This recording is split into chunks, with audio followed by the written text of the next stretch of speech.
الحمدللہ رب العالمین والصلاة والسلام علی اشرف الانبیاء والمرسلین وعلی آلہ واصحابہ اجمعین ومن تبعہم بإحسان الی یوم الدین.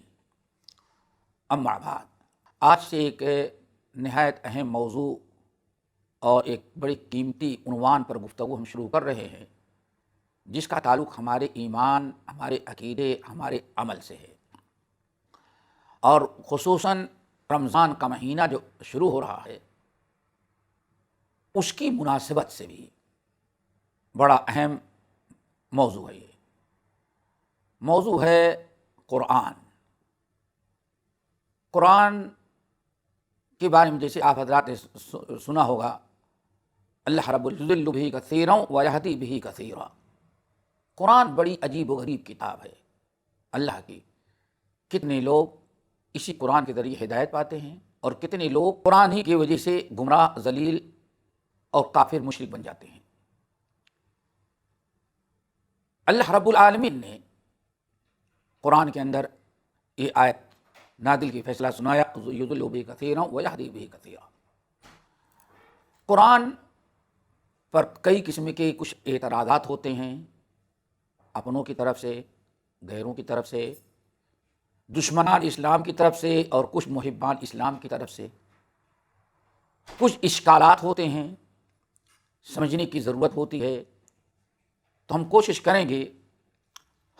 کریں گے کہ رمضان کے مہینے میں اس قسم کے جو اشکالات یا کچھ آیات ہیں جو قابل وضاحت ہیں، کچھ ایسی آیات یا صورتیں ہیں جن کو لوگوں نے غلط معنی دے کر کے اس کو ایک الگ راستہ بنا رکھا ہے، یہ ساری چیزیں جو ہیں رمضان کے مقدس اور بابرکت مہینے میں ہم کوشش کریں گے کہ یہ ساری چیزیں آپ کے سامنے بتائیں، اور صرف اس لیے کہ اللہ کے رسول صلی اللہ علیہ وسلم نے ارشاد فرمایا، الدین النصیحہ، دین خیر خواہی کا نام ہے. الدین النصیحہ، پورے دین اسلام کی بنیاد اور دار و مدار نصیحہ، خیر خواہی پر ہے. صحابہ نے پوچھا، لمن یا رسول اللہ، اللہ رسول کس کی خیر خواہی؟ آپ نے فرمایا، للہ ولکتابہ ولرسولہ ولأئمۃ المسلمین وعامتہم. آپ نے ارشاد فرمایا، جب لوگوں نے پوچھا یا رسول اللہ کس کی خیر خواہی، آپ نے فرمایا اللہ کی، اللہ کی کتاب کی، اللہ کے رسول کی، ائمۃ المسلمین کی، وعامتہم اور عام مسلمانوں کی. اللہ کی خیر خواہی کیا ہے؟ سب سے پہلے اللہ کی خیر خواہی، اور اس حدیث پر ذرا غور کریں، الدین النصیحہ، دین خیر خواہی ہی کا نام ہے. الدین والنصیحہ، دین خیر خواہی ہی کا نام ہے.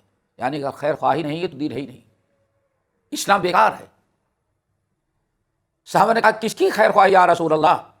تو اللہ رسول فرمایا، للہ، اللہ کی خیر خواہی. اب اللہ کی خیر خواہی کیا ہے؟ توحید پر قائم رہنا، توحید کی دعوت دینا، شرک کو مٹانا، شرک کی تردید کرنا، اللہ کی ذات صفات کو ہر کمی اور خامی سے پاک کرنا، اور اس کے لیے اپنی جان، مال، تن، دھن سب کچھ قربان کر دینا، یہ ہے اللہ کی خیر خواہی. اس لیے جو انسان شرک کر رہا وہ اللہ تعالیٰ کی خیر خواہی نہیں کر رہا. نمبر 2، والکتاب ہی، اللہ کے کتاب کی خیر خواہی. اللہ اکبر، یہ دیکھیں، قرآن مجید، اللہ کے کتاب کی خیر خواہی. اللہ کی کتاب کی خیر خواہی کیا ہے؟ ایمان رکھنا، پڑھنا، سیکھنا، اس پر عمل کرنا، اس پر عمل کی دعوت دینا، قرآن کو زیادہ سے زیادہ عام کرنا، اور قرآن پر اگر کوئی انگلی اٹھائے، اعتراض کرے تو اس کا جواب دینا. کوئی قرآن میں عیب نکالے تو قرآن کی حمایت کرنا. یہ اصل میں اللہ کی کتاب کی خیر خواہی ہے. نمبر 3، ولرسول ہی، اسی طرح سے اللہ کے رسول کی خیر خواہی کرنا، ایمان رکھنا، محبت کرنا، اطاعت کرنا، فرما برداری کرنا، اور نبی پر کوئی انگلی اٹھائے، اعتراض کرے تو اس کا منہ توڑ جواب دینا. سنت کو عام کرنا، بدعت کو مٹانا، یہ نبی کی خیر خواہی ہے۔ وَلِأَئِمَّةِ الْمُسْلِمِينَ، اور مسلمان ائمہ حکام اپنے سربراہوں کی خیر خواہی کرنا، اور سب سے بڑی خیر خواہی ان کے اطاعت و فرما برداری۔ اگر وہ برا کام کر رہے ہیں تو سب سے بڑی خیر خواہی ہے دعا کرنا کہ اللہ ان کی اصلاح فرما دے۔ نمبر 3، عامۃ المسلمین، تمام مسلمانوں کا خیر خواہنا، کبھی کسی مسلمان کی بدخواہی نہیں، ہر مسلمان کی خیر خواہی کرے۔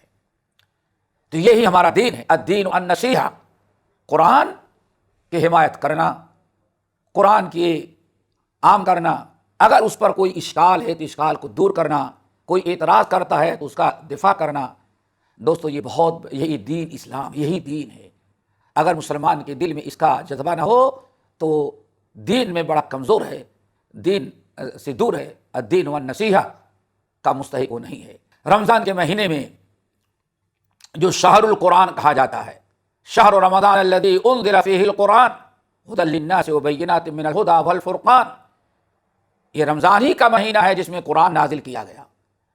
تو اس رمضان کے مہینے میں قرآن کی خدمت، قرآن کی محبت اور قرآن کی حقوق ادا کرنے کی غرض سے یہی پروگرام انشاءاللہ شروع کیا جا رہا ہے۔